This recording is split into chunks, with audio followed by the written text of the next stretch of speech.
Bonjour et bienvenue sur ma chaîne YouTube Darlene en Dordogne. This month we celebrate 2 years here in France. Can you believe it? Because we certainly can't.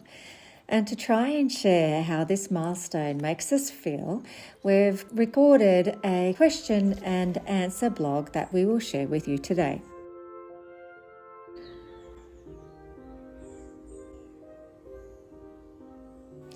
Hopefully we'll answer some of your most pressing questions, as well as offer some other insights in what has been an incredible journey moving here to the south of France.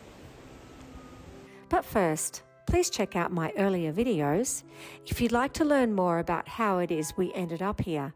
Also, please subscribe to my channel and turn on your notifications so you never miss a future episode.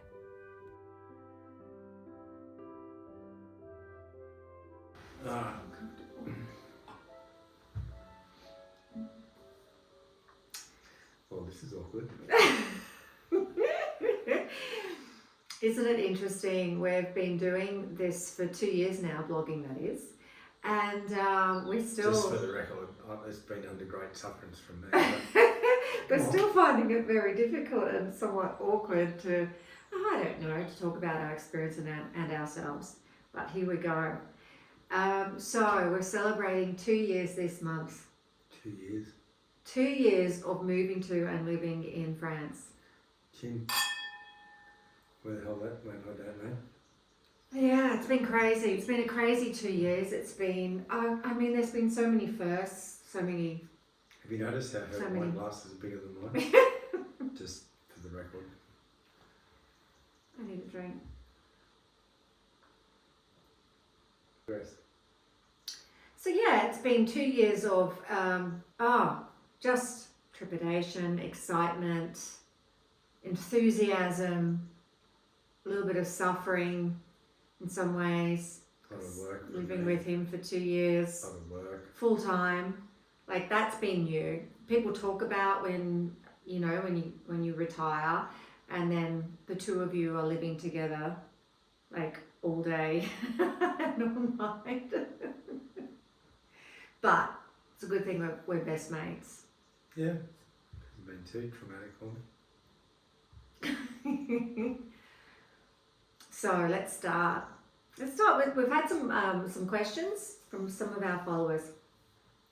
And we thought we might answer some of those and best explain to you how we've found this transition to the French countryside from city life that we knew and loved in Australia, in Brisbane City for many, many years. So let's have a look at the first question I have here in my little pack of questions.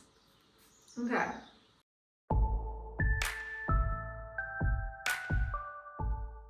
That question was posed on my last blog, and that was the reveal of the new salon, which we are currently sitting in.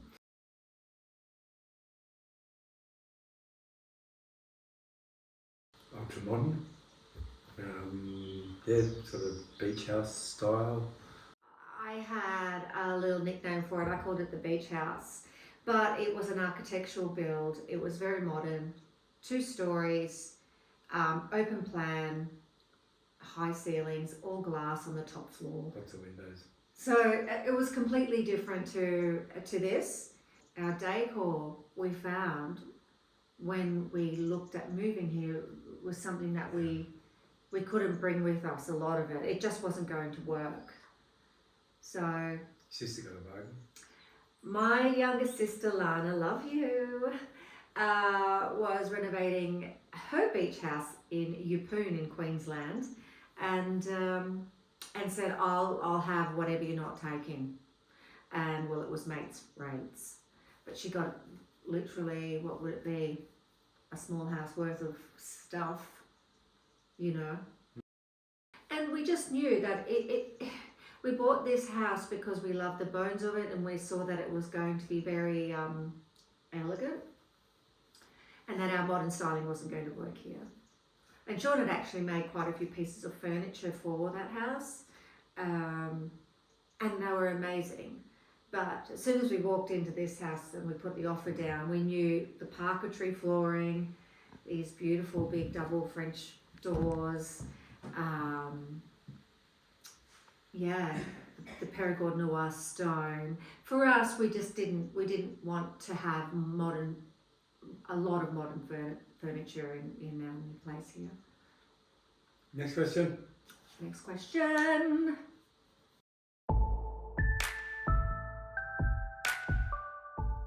Hasn't been without its challenges.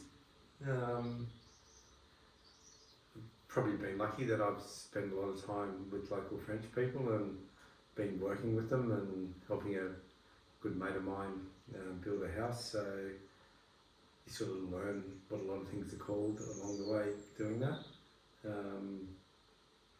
I approach it differently to you, I guess.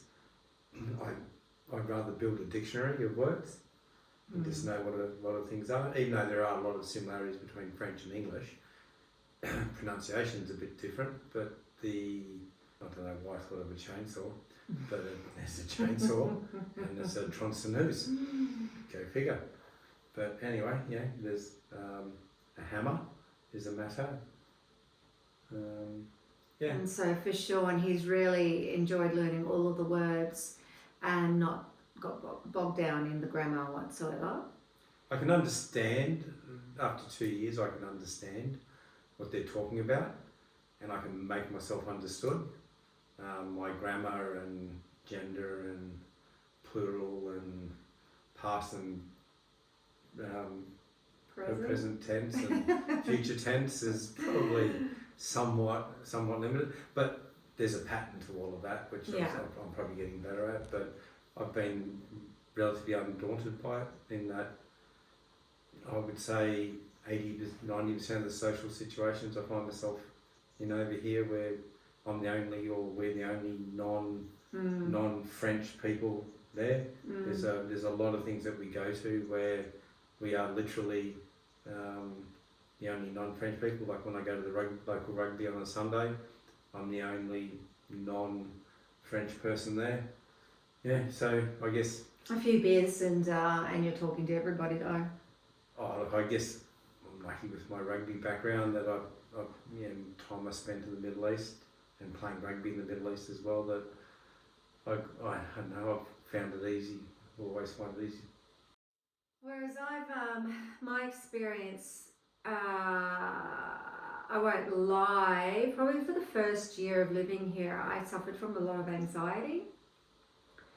Clearly, it makes sense to learn the language before you move to a country that doesn't speak majority English. It has been, look, it's a hard language to learn. But I can say, like, even talking to people, like other friends we've got here, who learnt a lot of French and did, a lot of French in school and everything like that, when they come here, they find themselves ill-equipped to actually speak to people and understand and make themselves understood. Because I think what you've formally learned in a teaching environment doesn't translate to the world here. That's why with any type of learning program or training opportunity, you'll hear the word immersion now. Everyone's saying, and AI in particular is saying, we'll immerse you, But the only way you can really do that is by living in the country and learning by reading the newspaper, going down to the epicerie, our local supermarket, and speaking with the owners, saying hello to people working in small businesses and just walking down the street. Everyone's very friendly. There's always an opportunity to talk. The easy thing I find is don't be frightened to be embarrassed. Don't be embarrassed by it. We've had to swallow our pride a lot. I just laugh it off. I know. I try to, but I screw it up all the time. You have to have a thick skin.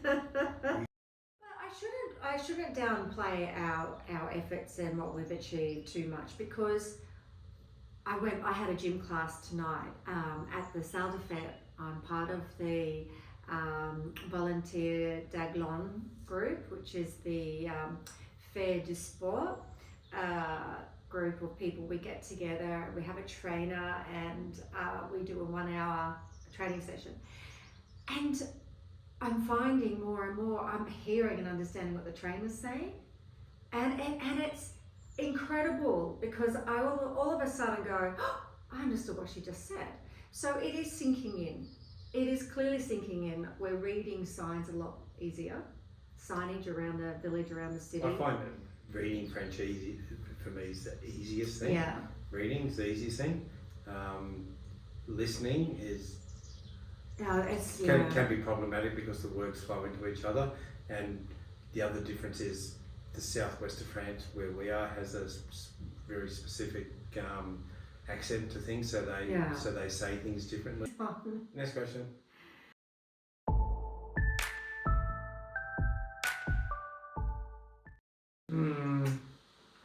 Hardest thing? Oh, I don't know. I guess the hardest thing's probably been the logistics and the bureaucracy and trying to sort everything out to make things happen, like you know, visas and all of those things.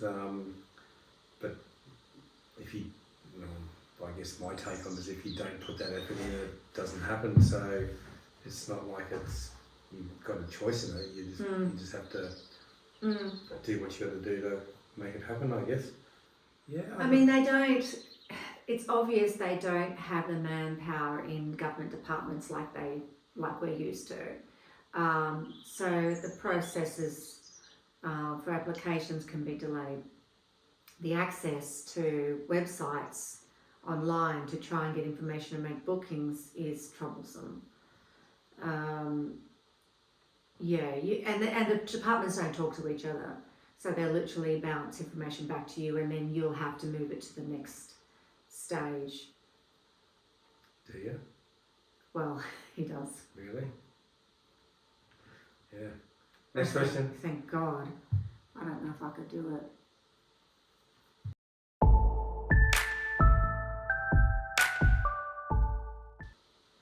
Well, yeah.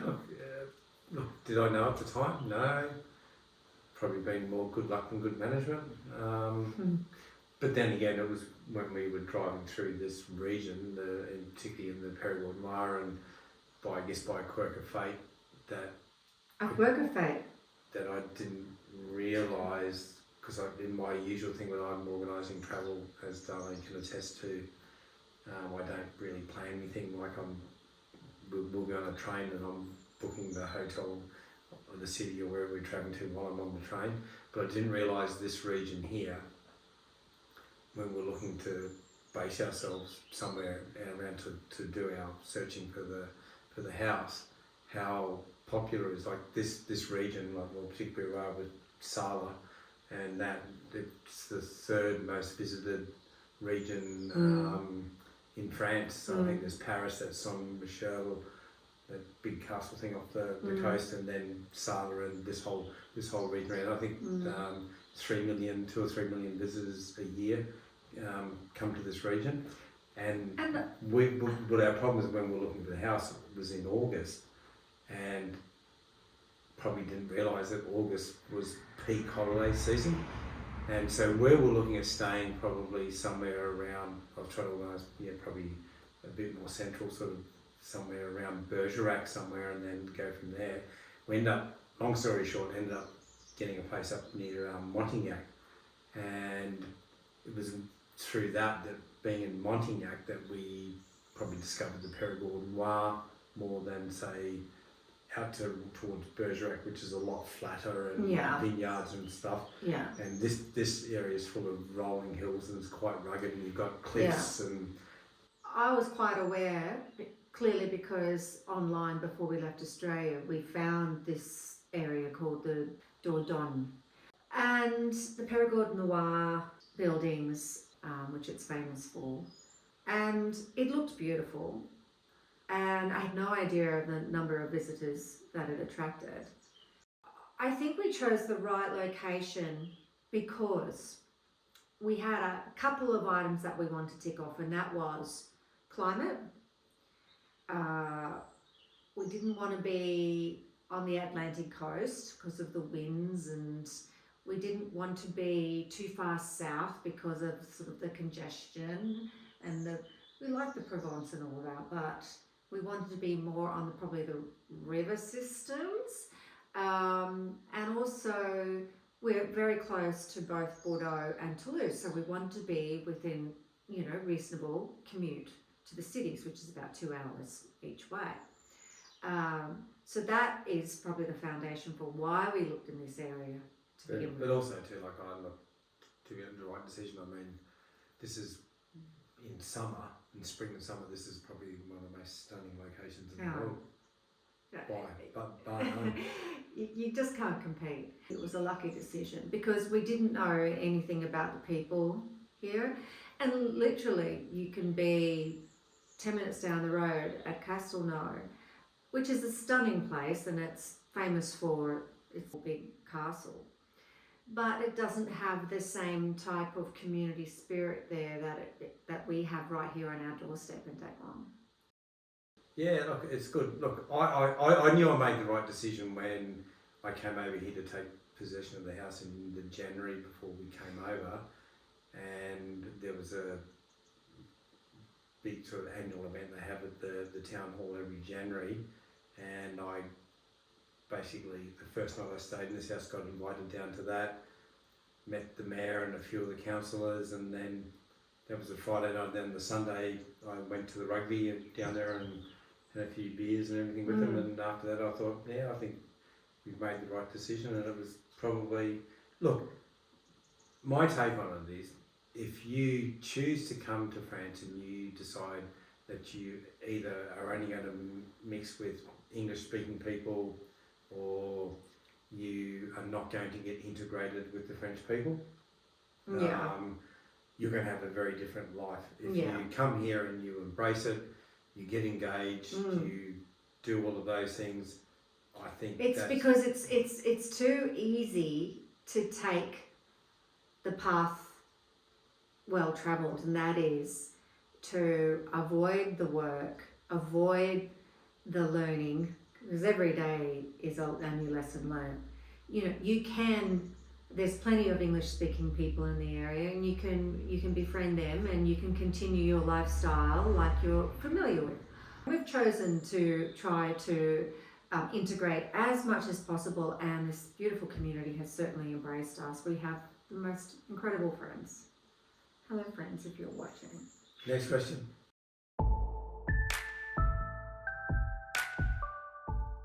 I think we sort of answered that question. I think we did. As I said, I think the more you throw yourself into it, the more you try and fail, laugh at yourself. Sense of humour helps. Oh, it's a long way. Yeah, I think you have to try and find the confidence to get engaged and be part of it. Look, and look, the other good thing for the Australians there is the Australian and the French sense of humour, they're pretty well aligned, actually. Yeah, and we've been allies, good buddies, countries get along well, and you can see that. Don't mention submarines. We won't talk about the submarines. Okay.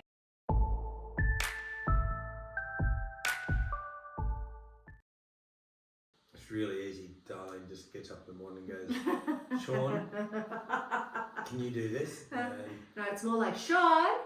Well, I mean, I guess I'm lucky that I can do carpentry and building and tiling and everything that a woman originally want. an electrician by trade, so I just wish I had more of him.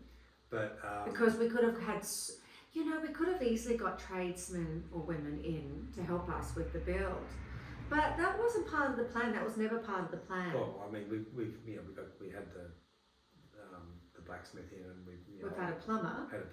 Yeah, but very reliable. But then again, for you it was very easy. I was the one who had to find them. But that said, I've managed to find a a really good, reliable plumber for Yeah. the stuff that I don't want to do in plumbing. Yeah. And yeah, apart from that, we pretty much everything's been ourselves. Yeah. So if you're not capable of doing that, I guess you're gonna have to just deal with getting French tradesmen in to do things. Look, maybe I think there might be a little bit difference in prices. If I'm honest, I think there might be an expat price and a local price. But apart from that, I think it's not too bad. So yeah. Next question.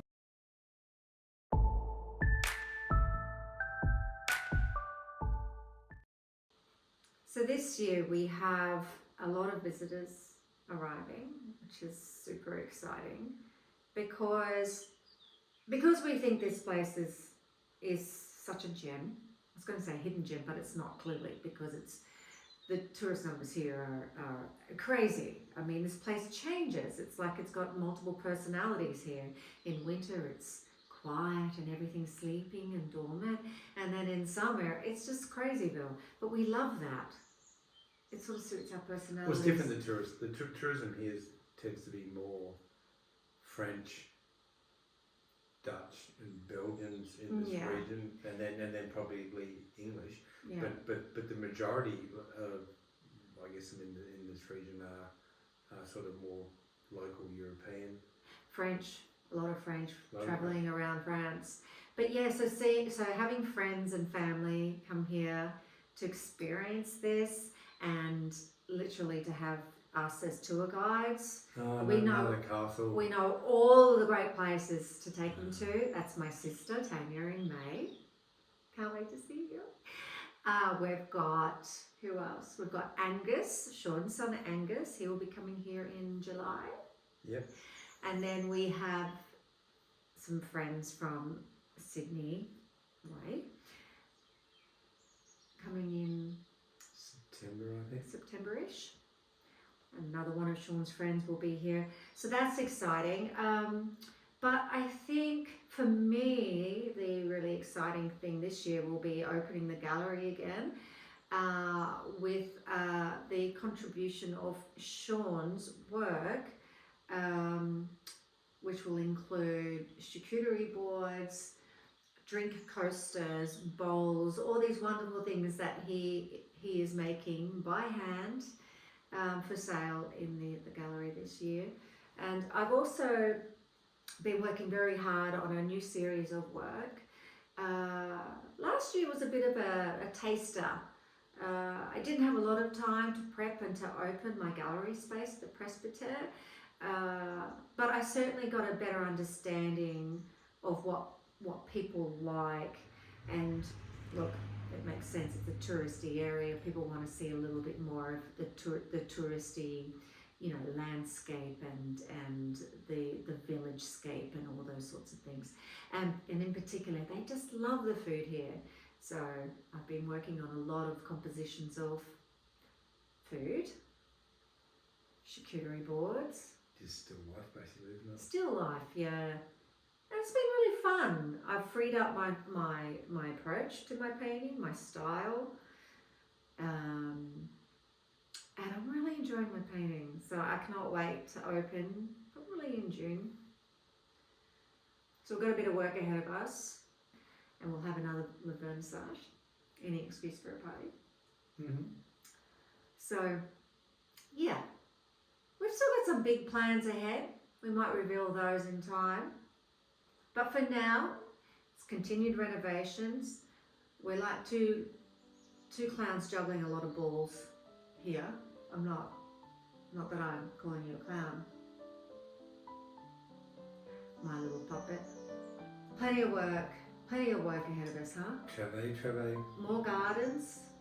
Beaucoup travail pour moi. Wait, no rest for the wicked baby. Allez. Cheers to 2 years. Cheers, and that's good timing. I hope you found this month's episode interesting. And as always, thank you so much for watching along. And for this particular episode, Chewy sends all of his love and big sloppy kisses. A bientôt!